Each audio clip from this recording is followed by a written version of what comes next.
Well, yesterday we left Muscatine, Iowa after a wind delay. We had to sit off at the side and hide behind a couple of barges for about 4 hours for the wind to subside. And then we had found an anchorage for the night. And then yesterday morning, we took off, headed down here, and we are currently in Burlington, Iowa. There's the Sylvia Sea. There's the bridge here in Burlington, Iowa, and we are at the Bluff Harbor Marina.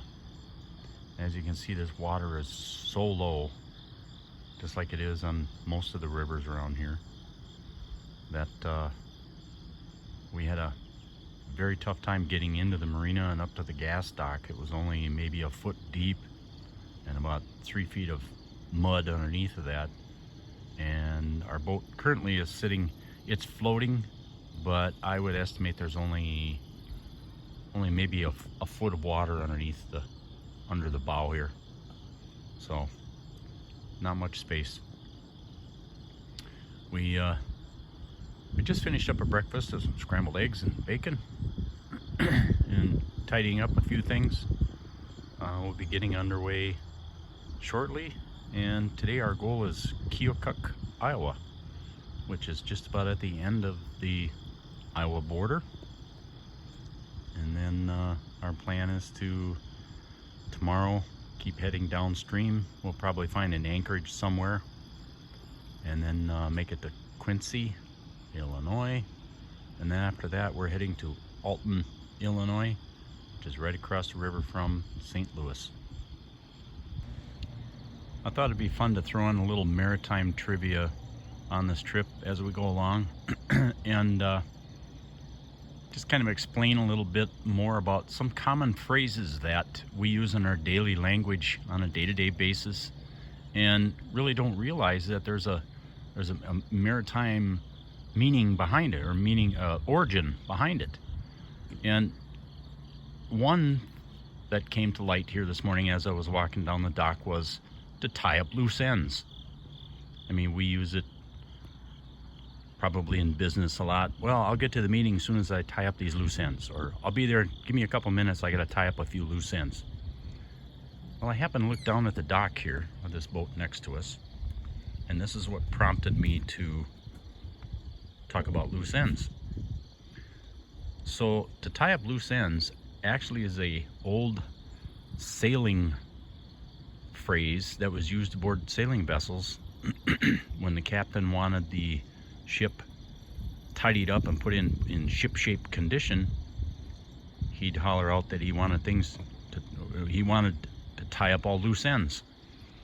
Well, back on the sailing ships, there were ropes everywhere on board the ship for controlling the rudder, the main sheet, the jib, and all of those devices on board. And the ends of these ropes a lot of times were just thrown on the deck, loosely thrown on the deck, and were a trip hazard and could snag and maybe possibly even cause a person to fall overboard. Well, to tie up loose ends means literally what it sounds like. Take this loose end of this rope, coil it up, and tie it up and tie it off onto the cleat so it didn't pose a hazard. So that's where that phrase comes from tie up loose ends. Here's another quick view of the Bluff Harbor Marina when I was mentioning the low water. As you can see, the dock is pretty much sitting on dry land. Well, not dry land, muddy muck. But and there's the gas docks that we pulled up to yesterday. And pulled up to the one on the left there, and we got stuck. But here's the harbor entrance. It's only about 1.5 feet deep through there. So we'll see how it goes when we leave here shortly.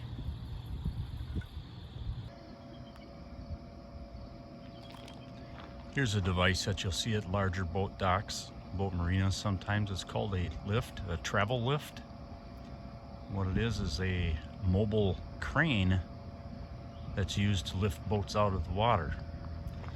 As you can see, the large giant tires on the bottom. That's what it drives across the surface. But then the slings that you see suspended between the top here. There's one closer to us, one further away. They'll actually drop that down into the water, and then the boat will pull in and drive into those slings, and then the winches through the various pulley systems up here at the top will raise the boat up out of the water, completely out of the water, and then they can travel across the track you see right here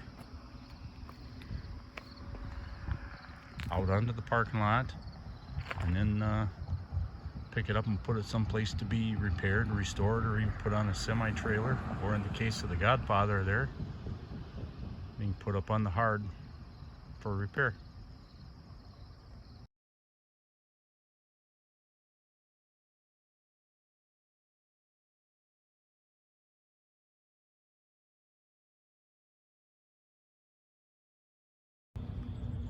So here's something a little exciting this morning.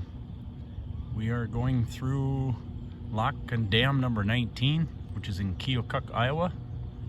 I believe this is the largest dam on the Mississippi. There's the powerhouse where they produce electricity.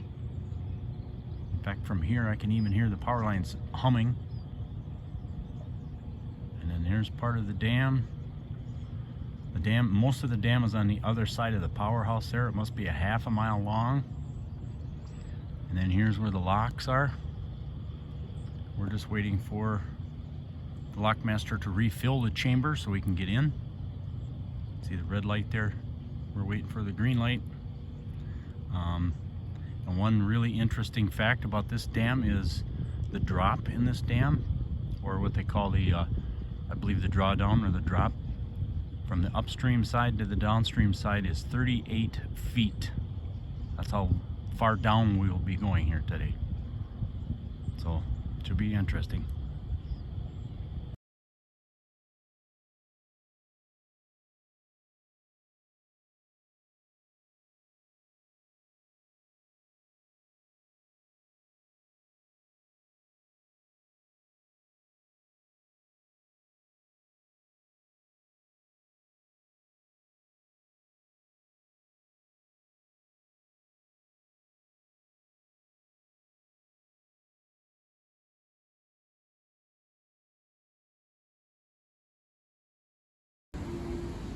Here we are in the chamber, going down, tied off to these devices in the side walls here called bollards. They call them pins. See, our rope is tied off to the corner of the boat here. And as the water level drops, the bollard drops. So it's kind of like a floating anchor point. There's a shot down the chamber. And the dam attendant said we're dropping 38 feet today. He said the capacity of this chamber is about 1 million gallons per foot. And so it'll take us about 15, 18 minutes to go all the way down. But they're doing all this just for us. Isn't that amazing?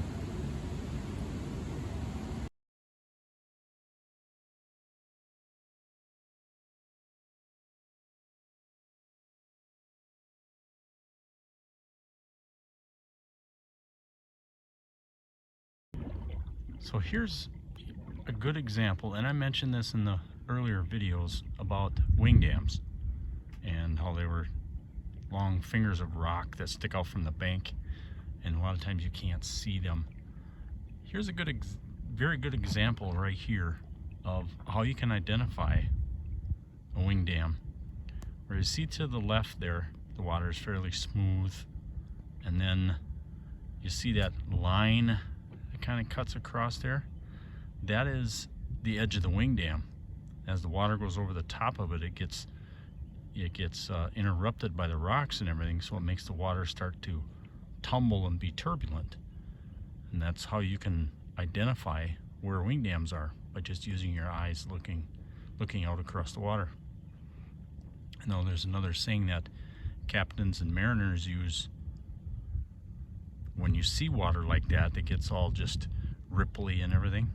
They call that nervous water because it's always moving and jumping around.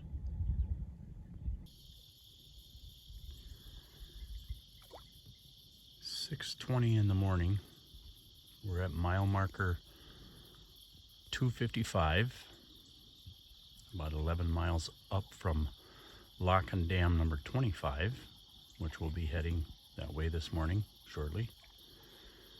I just wanted to show you what the sunrise looks like here on the river early morning. Fog rising off the river. You hear all the crickets in the background. During the night we can listen to and hear the owls off in the distance hooting at each other, and even around the boat during the night there were large fish feeding on the surface. I couldn't tell what kind they were. If I had to hazard a guess, I would say they were, I don't know, maybe big catfish feeding on bait fish or something like that. So just nature's food chain in full effect. Things eating and other things being eaten. But here's a direction looking downriver, which we'll be heading that way, like I say, shortly here. We just finished up breakfast and I'll be awaiting the anchor here shortly. Still have the anchor light on. I better turn that off. It just attracts the bugs by the millions overnight. So we have to wash the boat down a little bit and get rid of them. But we should be going shortly.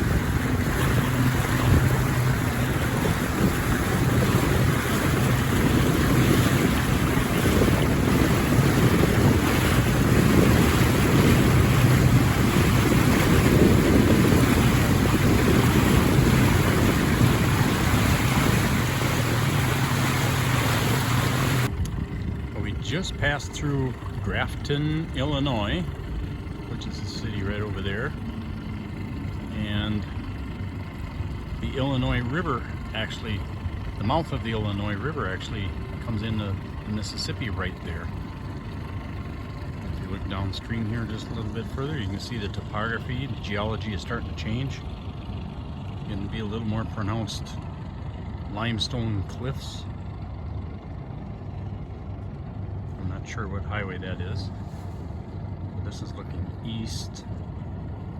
Now we're starting to look southeast, and we'll be heading all the way down around that corner. It'll be probably another 10 miles is Alton, Illinois, and that's our destination for today.